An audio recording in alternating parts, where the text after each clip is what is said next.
भोजपुरी गायिका अलका सिंह पहाड़िया जी की शादी हो चुकी है गायक मनोहर सिंह के साथ। और ये देखिए उनकी विदाई की छोटी सी वीडियो है। इस तरह की विदाई शहरों में देखने को नहीं मिलती है, सिर्फ यूपी बिहार में ही देखने को मिलता है।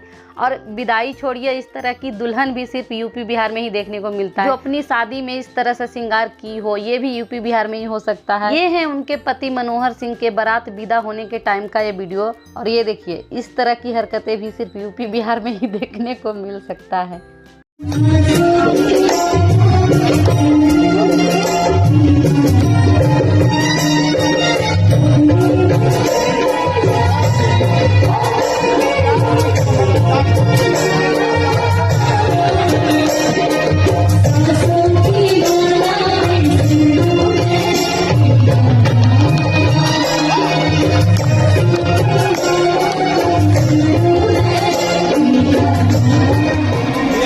नगरी